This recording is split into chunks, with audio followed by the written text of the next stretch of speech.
Bueno, ayer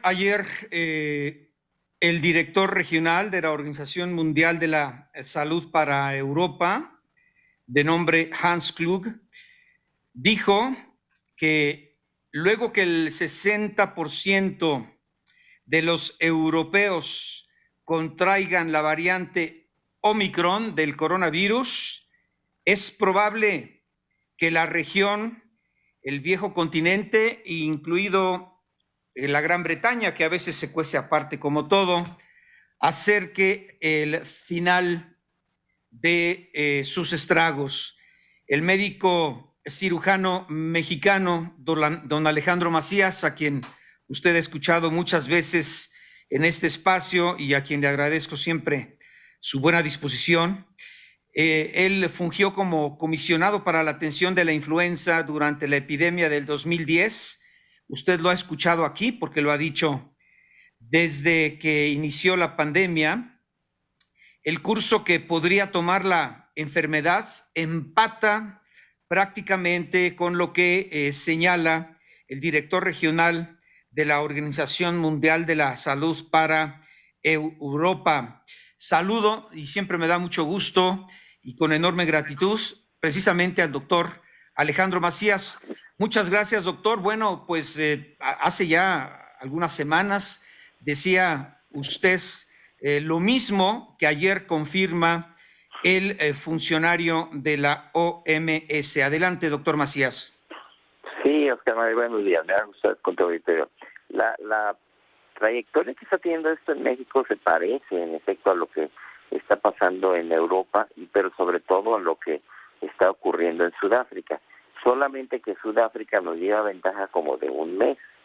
Y en Sudáfrica los casos ya están reduciéndose.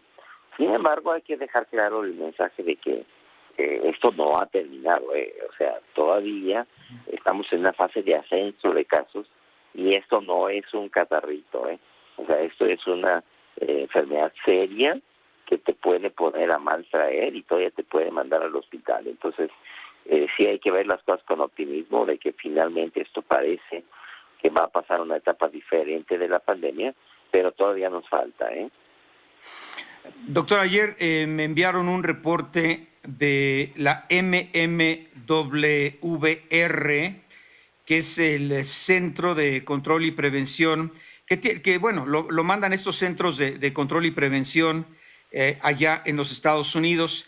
Y realmente, bueno, es un documento muy extenso, pero sí marca lo que usted y otros expertos mencionaban desde el principio, conforme se fueron conociendo los efectos y la gravedad de esta nueva variante del coronavirus. Realmente sí es mucho menos grave y letal que las anteriores. Sí, es mucho menos letal, nada más que está infectando a muchísima más gente al mismo tiempo, Exacto, Mario. sí. Sí, porque en México somos 130 millones de habitantes. Se esperaría que nos infectemos alrededor de unos 60 millones en un plazo relativamente corto. De hecho, en este mismo momento puede haber millones de personas infectadas en México. Puede ser que alrededor del 7 a 10% de la población en este momento tenga el virus. Imagínate que eso puede ser más de 5 o 10 millones de personas en un solo momento. Claro que hay un recambio muy rápido, porque esta enfermedad, que es la variante Omicron, entra muy rápido y sale muy rápido.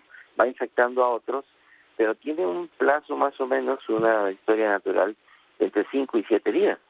Entonces, mucha gente que tiene enfermedades leves, digamos que puede volver a trabajar relativamente rápido.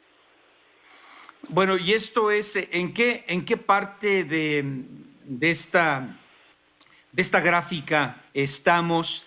Es una especie de montaña, seguimos en la ruta ascendente y tenemos que llegar al pico para que comience a disminuir, o Así desde es. su perspectiva. Sí, adelante, sí, por favor.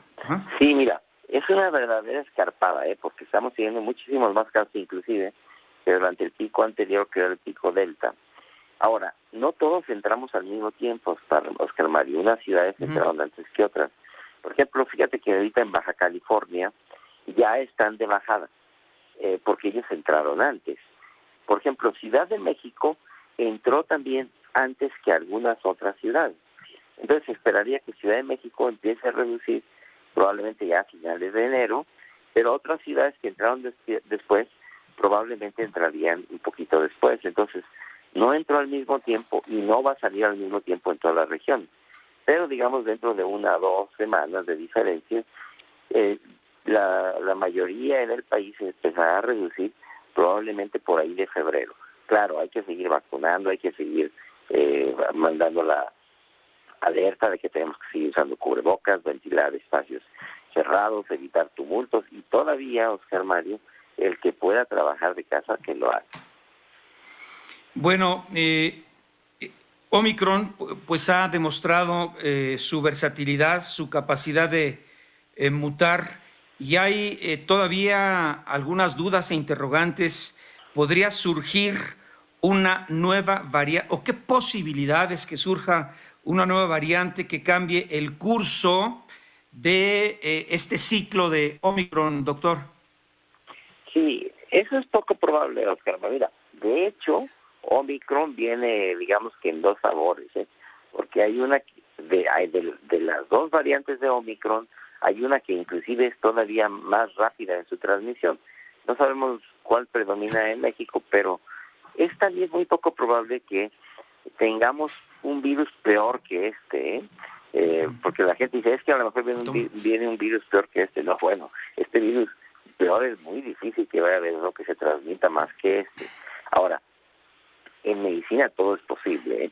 De hecho, es también posible, perfectamente probable, que, por ejemplo, empezara ahora mismo un virus diferente en China o en algún otro lugar del mundo de influenza, por ejemplo, y que tuviéramos otra pandemia de otra cosa. Todo es perfectamente posible.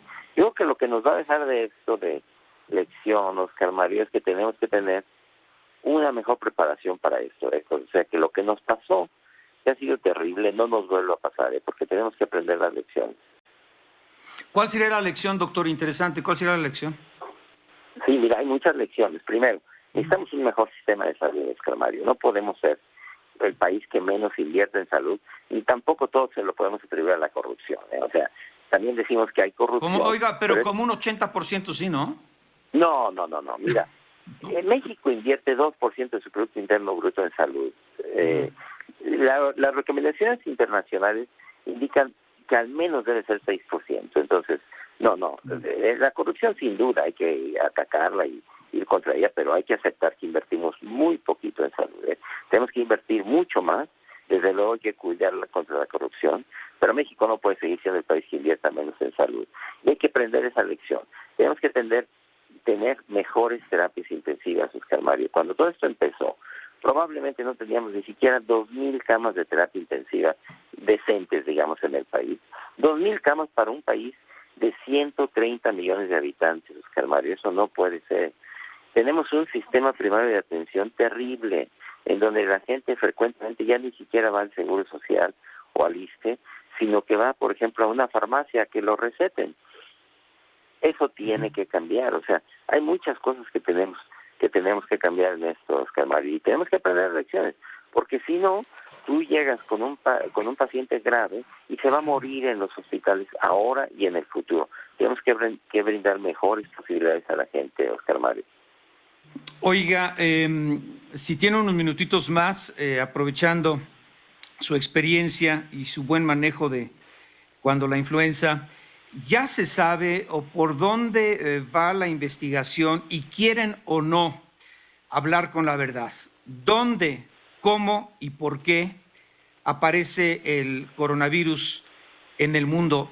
¿Ya se tiene alguna idea precisa que no esté basada o sustentada en tanta especulación, doctor? Perdón, yo le voy a pedir su respuesta después de una pausa de 3 minutos. Estamos con el doctor Alejandro Macías. Él es infectólogo y exar para la pandemia del H1N1, le hace influenza en México hace poco más de una década.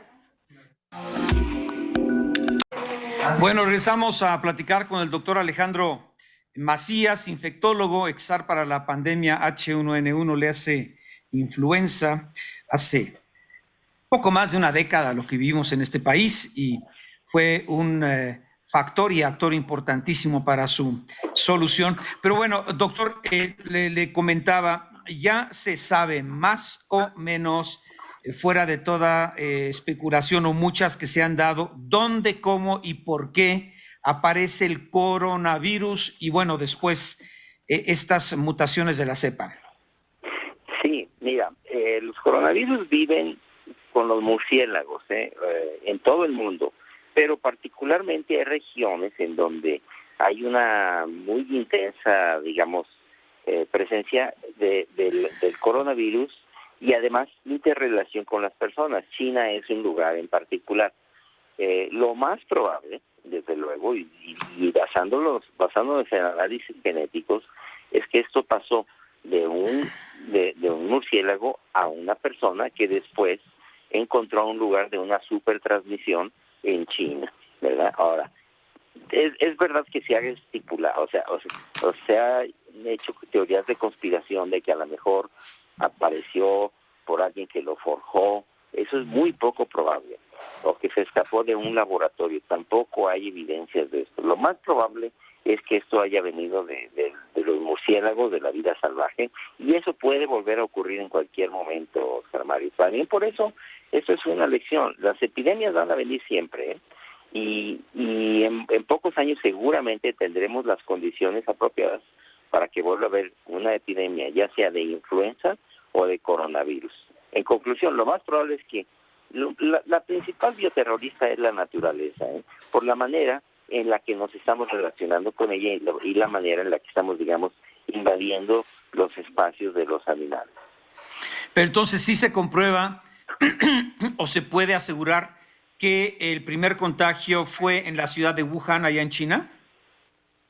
Se puede asegurar que Wuhan fue el lugar en donde se dieron las condiciones para su diseminación, pero la transmisión digamos que de las cuevas donde viven los animales, donde vive el coronavirus en los murciélagos, a una persona, muy probablemente se dio fuera de la ciudad, en alguna persona que después se trasladó a Wuhan, y en Wuhan encontró, digamos, el medio apropiado para su superdiseminación, y luego ya de ahí, pues, a donde quieras, a todo el mundo, pero tiene que darse generalmente de la transmisión de las cuevas, de los murciélagos, a alguna persona que se introdujo seguramente a algunos de esos ambientes.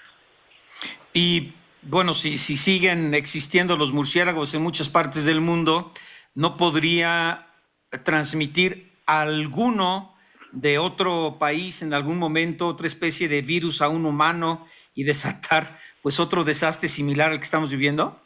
Sí, absolutamente, es perfectamente posible. Lo que pasa es que las condiciones, sobre todo los mercados de especies de animales vivas, por ejemplo, se dan mucho más en China, pero bien dices, esto pudiera darse en cualquier lugar del mundo. Las condiciones, y seguramente eso va a cambiar también en China en el futuro, o sea, el mundo está volteando hacia las condiciones en las que se hacen las cosas en China, sobre todo para evitar el mercadeo de animales vivos, que se sacrifican inclusive en los mercados, y donde hay un gran trasiego, digamos, de animales de todo tipo, y eso ocurre mucho más en China, pero puede ser en cualquier lugar del mundo, como bien lo dices.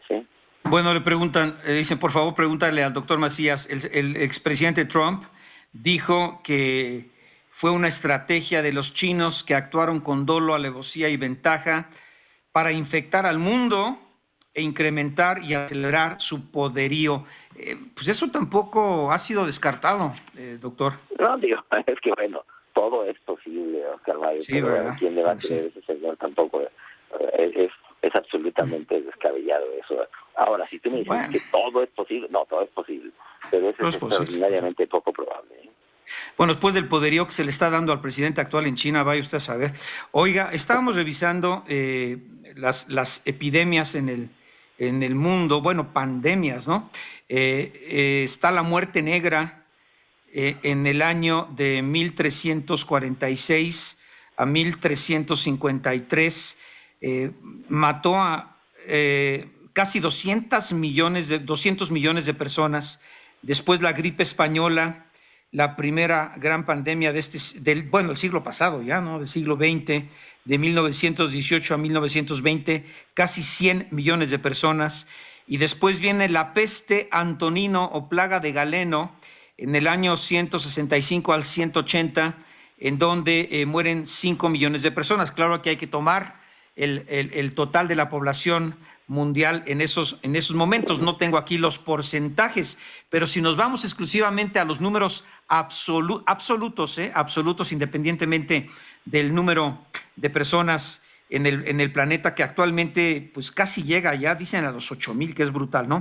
Pero pues la relación no es tan grave, ¿no? Si nos vamos a los absolutos, incluso hasta los porcentuales, doctor. Sí, digamos que esta pandemia en relación con alguna, por ejemplo, la que mencionas, la peste negra, acabó con la tercera parte de la población del mundo. Así en Ahora, ese momento, sí. Sí, los números que tenemos para esta propia pandemia seguramente son un subregistro. Fíjate, por ejemplo, la India, ellos contabilizan más o menos 500,000 muertos, pero se sabe por exceso de mortalidad que la India tiene por lo menos unos entre 3 y 5 millones de muertos. Cuando se salgan todos los números de esta pandemia, nos vamos a dar cuenta que esta pandemia de coronavirus le costó al mundo probablemente al menos 20 millones de muertos. Tampoco es como decíamos un catarrito. Desde luego que si comparamos contra otras pandemias es relativamente pequeña en su impacto. Otra cosa es que las cuentas a veces son imposibles de sacar, de decir cuál fue el número digamos aproximado. Sin embargo, sí podemos decir que esto va a saldarse por ahí de unos 15 o 20 millones, Oscar Mario. Oiga, ¿ya de pandemia va a pasar a ser una endemia? Yo creo que sí. Ahora, va a dejar de ser una pandemia, pero no para todo el mundo, ni al mismo tiempo. Algunos países van a salir antes que otros. Por ejemplo, yo creo que el primer país en donde va a dejar de ser una pandemia o una epidemia es Sudáfrica, por lo que estamos viendo.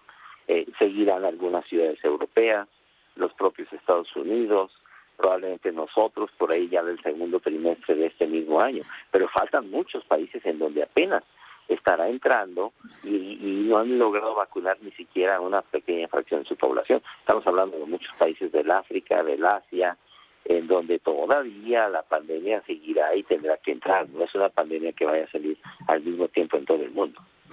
Pero como Omicron es la variante quizá más contagiosa en cuanto a su celeridad, significa que también la famosa inmunidad de rebaño se va a dar más pronto, porque en estos países que usted menciona como Sudáfrica, creo que en el continente el promedio sería 20% del total vacunados, en algunos apenas el 5%. Pero bueno, por esta circunstancia, ese factor de inmunidad de rebaño podría también acelerarse. Sí, pero mira, la inmunidad de rebaño no la vamos a alcanzar, Oscar Mario. La inmunidad de rebaño se define como la inmunidad en donde ya se detiene absolutamente la enfermedad. Podríamos hablar de inmunidad de grupo, inmunidad, digamos, social o de grupo, pero inmunidad de rebaño no la vamos a tener, de manera que el virus no se va a ir. Vamos a seguir teniéndolo un poco de la manera en la que vemos cada año el virus de influenza, en donde aceptamos, por ejemplo, durante las épocas de influenza, se mueren en México todos los días alrededor de unos 200 o 250 personas. Y eso va a seguir ocurriendo tanto para la influenza como para el coronavirus en México. O sea, no se va a desaparecer. Y también decir que va a pasar a una condición endémica no significa que esto vaya a desaparecer. Significa que simple y sencillamente que ya no va a dar tanta gravedad y que ya no nos vamos a infectar tanta gente al mismo tiempo. Pero vamos a tener que seguir coexistiendo con este virus. Oiga, hay muchas preguntas, quizá por la psicosis, ¿no?, que crea este número de contagios que sigue creciendo mucho en México. Le dicen, doctor, el blindaje, ¿qué tan importante? A ver, entonces vamos al blindaje.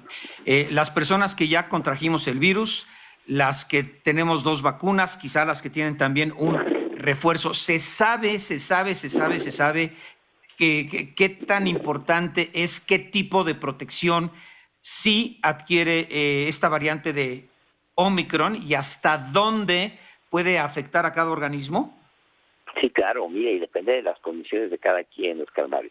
Quien ya haya tenido la enfermedad, cualquiera de las variantes anteriores, y esté vacunado, está razonablemente bien protegido, sobre todo si tiene refuerzos. Pero eso no significa que no se pueda infectar. Y dependiendo de las condiciones de cada quien, aún te puede poner a mal traer.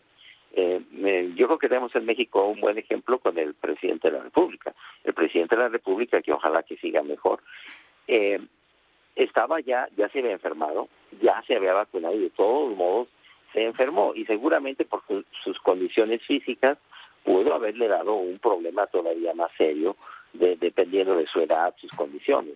Entonces depende mucho. Si tú eres una persona joven, en buenas condiciones, lo más probable es que inclusive la enfermedad no te vaya a dejar consecuencias serias. Sin embargo, si tú tienes hipertensión, si tienes diabetes, tienes edad avanzada, inclusive la variante Omicron te puede descontrolar y te puede poner a mal traer, te puede inclusive mandar al hospital. Entonces depende ya de cada persona. En términos generales sí podemos decir que la mayoría de las personas lo va a superar sin grandes problemas, pero también hay que decir que tenemos que seguir vacunando, sobre todo a la gente de alto riesgo de complicarse. Deme, ya ve que tenemos pausas muy seguidas. Le están preguntando si 4 vacunas, o sea, 2, las normales o tradicionales, pues, o las obligatorias, el refuerzo y una adicional, 4 vacunas aumentan esta protección. Doctor, deme 3 minutos y le quito 2 o 3 de su tiempo, por favor. Estoy con el doctor Alejandro Macías. Bueno, regresamos a la parte final de esta charla con el doctor Alejandro Macías. Siempre muy agradecido porque hay muchas preguntas para el doctor especialista en este tipo de virus. Él manejó con toda precisión y éxito la de la influenza hace más de 10 años en México, la H1N1. Bueno, doctor, le repito la pregunta. En cuanto al blindaje, es muy importante por esta psicosis que estamos viviendo en México y en el mundo, por la aceleración de los contagios de esta nueva variante de Omicron, ¿no? Bueno, blindaje, los que ya fuimos contagiados por el virus, tenemos 2 vacunas y un refuerzo. Decía usted, bueno, pues ahí están casos como el del propio señor presidente, que hay que tener cuidado, hay que seguirse, hay que seguir tomando las medidas preventivas, pero le preguntan 4 vacunas. También me recuerdo, creo que usted lo escribió en un tuit en donde decía, ¿qué decía? 2 es mejor que 1, 3 es mejor que 2, pero 4 no vale la pena. ¿Algo así, doctor? Sí, mira, 4 ya no es mucho mejor que 3. O sea, el límite, ¿no? Lo que parece, por lo menos lo que muestra la experiencia de Israel, es que en efecto la primera es la más importante, sigue la segunda y luego la tercera, pero 4 ya no te da mucha ventaja sobre 3. Entonces, desde el punto de vista individual y de la salud pública, digamos que 3 hasta ahora es el límite. 4 entonces no, digamos, es un efecto marginal nada más. ¿Puede contribuir en algo o prácticamente en nada? 4 vacunas. Sí, ya es prácticamente nada. Ahora, sí puede ser 1, 2, 3 puntos porcentuales, pero la verdad es que ya no vale la pena. Ahora, ¿Por qué es eso, doctor? Perdón, dígame. Sí, recuerden que la vacuna lo que te evita más que la enfermedad es la gravedad. O sea, te puedes enfermar, pero no te vas a poner grave. Sí. A lo mejor 4 vacunas te reducen 3 puntos porcentuales la posibilidad de que te enfermes. Pero 3 y 4 son lo mismo en relación con la protección contra ponerse grave. Entonces, la verdad es que no vale la pena ya poner 4 por lo que sabemos hasta ahora. Bueno, la otra pregunta, son muchas del auditorio. El refuerzo, ¿cuánto tiempo dura si uno tiene el virus? Bueno, si ya fue contagiado uno por el virus y tiene 3 vacunas, 2 más el refuerzo. Mira, una vez que te pones el refuerzo, se estima más o menos en 6 meses la protección contra la enfermedad no grave, pero en más de 6 meses, probablemente varios años contra la enfermedad grave. O sea que todavía te puedes enfermar, pero inclusive pasando 6 meses y hasta años te va a durar la protección contra la enfermedad grave y contra la muerte.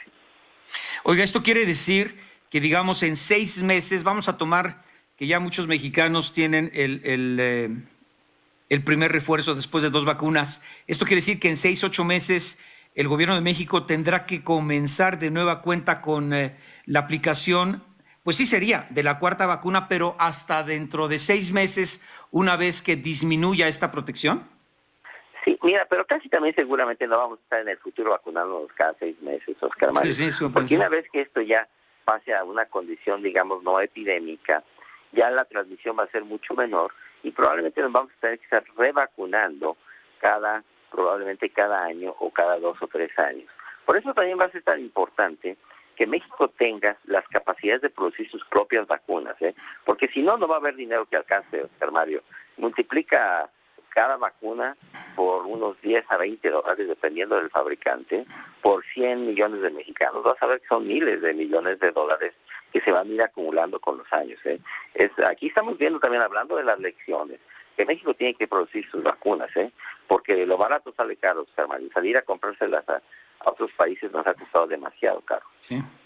Oiga, doctor, otra pregunta. ¿Qué garantía de que Omicron sea la última variante del coronavirus? Esa está buena, ¿eh? Ok, ya se infectó todo el mundo, ya se dio esta cosa que usted dice, bien, mal, regular, la inmunidad de rebaño, pero ¿qué garantía de que una vez que Omicron pues ya no tenga dónde irse? Porque vamos a decir, ¿no? Ya infectó a la mayoría de los habitantes de este planeta. ¿Existe la seguridad de que ahí se acaba alguna variante del coronavirus? No, no, no. De hecho, el virus no se va allí. Y lo más probable es que en el futuro vuelva a venir una pandemia diferente por un coronavirus completamente distinto o por un virus de influenza completamente distinto. Por eso Sí. es lo que decimos, tenemos que aprender estas lecciones, porque pandemias va a volver a haber, y probablemente antes de unos 10 o 20 años. Entonces hay que aprender las lecciones, Oscar Mario, porque eso es perfectamente posible. De hecho, es seguro que en el futuro vamos a tener otras pandemias. Oiga, ¿y han pensado ustedes como especialistas cuál podría ser la próxima y en cuánto tiempo?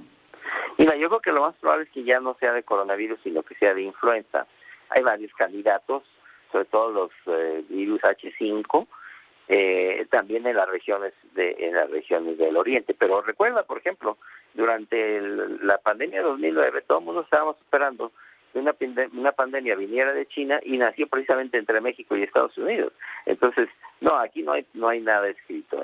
Las condiciones para darse una pandemia, ya sea de coronavirus o de influenza, están en prácticamente todo el mundo. Pandemias, por ejemplo, de peste negra, como las que había, o de cólera, ya son mucho menos probables porque ya tenemos agua limpia, porque ya no tenemos el hacinamiento que había, digamos, en las épocas medievales. Pero vamos a tener que aprender a que no solo necesitamos tomar agua limpia, sino necesitamos respirar aire limpio en los interiores, Oscar Mario. Todos los lugares en donde nos metemos son cajas cerradas, oficinas, bancos, los mismos hospitales. Estamos respirando todos el mismo aire y así es como nos hemos infectado de este coronavirus, porque estamos respirando el mismo aire. Es como si estuviéramos tomando agua sucia. Entonces vamos a tener que evolucionar también hacia una higiene en la que no solo bebamos agua limpia, sino que también respiremos un aire más limpio. Bueno, para ir concluyendo, y gracias, doctor.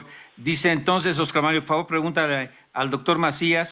Estoy leyendo una nota que llega de Israel. Dice, la cuarta dosis de la vacuna contra el COVID-19 es muy efectiva para los mayores de 60 años, a los que protege 3 veces más. El doctor Macías no está de acuerdo con esta aseveración. Mira, a los mayores de 65 años y otra vez para enfermedad grave, no para enfermedad. O sea, se pueden contagiar, nadie está exento de que... No, de aunque contagio. tengas 4 dosis, todavía te puedes contagiar de una Pero es más enfermedad leve si está uno mejor blindado, ¿no? Sí, generalmente es más leve. Entonces, usted acepta esto de Israel, pero para mayores de 65 años. Para mayores de 65 años te reduciría el riesgo de infectarte. Pero, insisto, 3 vacunas son más que suficientes para que no te pongas grave y no te mueras. Oiga, precedente, mensaje. Usted decía, bueno, el sistema de salud de México, ojalá que aprendan algo, ¿no? Pero laboratorios científicos, biólogos alrededor del mundo, usted como experto, ¿qué les diría después de esta tragedia? Porque es una tragedia la que vivió el mundo. Sí, mira, otra de las cosas que tenemos que hacer es que vamos a tener que mejorar nuestras capacidades específicamente de laboratorios. Tenemos que aprender que tenemos que hacer más pruebas y tenemos que tener mejores capacidades de los laboratorios regionales, porque todo se ha dicho de la federación, pero cada estado tendrá que tener mejores capacidades para el diagnóstico temprano, para la detección oportuna y para la que la gente digamos que se oxigene tempranamente cuando tenga una enfermedad de este tipo y no se nos ponga grave porque no se le detectó a tiempo. Es muy importante detectar a tiempo y cuidarse. Oiga, por último, doctor, le están también cuestionando, ¿necesariamente todos los mexicanos, 130 millones o un poquito más, nos vamos a contagiar de Omicron? No necesariamente, se estima más o menos, porque hay gente que con la vacunación, y eso ya pasa por una condición endémica, no se va a enfermar ni se va a enfermar gravemente. Se estima más o menos que ya se infectaron, probablemente ya nos infectamos, probablemente más del 80% de la población, entonces faltan pocos. Y algunos van a escapar sin duda, pero en los años venideros muchos van a infectar de todos modos. Entonces, lo ideal es que todos quedemos vacunados y que lleguemos a vacunar también en el futuro jóvenes y niños, porque todos nos vamos a ir infectando de este virus en el transcurso de los años y probablemente el riesgo sea superior al 90-95%. Bueno, tenemos un minutito, entonces todavía la curva está en movimiento ascendente. ¿El principio del fin de Omicron para cuándo, doctor? Mira, yo creo que para el segundo trimestre de este año 2022 ya vamos a pasar a una condición hasta marzo en México. Entonces hay que seguirse cuidando todavía enero y febrero, sí. Sí, todavía en febrero va a haber muchos casos, pero ya se estimaría que en febrero empiecen a reducirse y que en marzo ya pasáramos a una condición, digamos, basada en lo de meseta. Doctor Alejandro Macías Hernández, siempre es un gusto platicar con usted. Nuestro enorme reconocimiento y gratitud siempre por sus conceptos tan claros y tan útiles para el auditorio. Muchas gracias, doctor. Sí, Oscar Mario, me da gusto estar con ustedes. Cuídense, por favor. Gracias, doctor Alejandro Macías. Otra pausa, seguimos.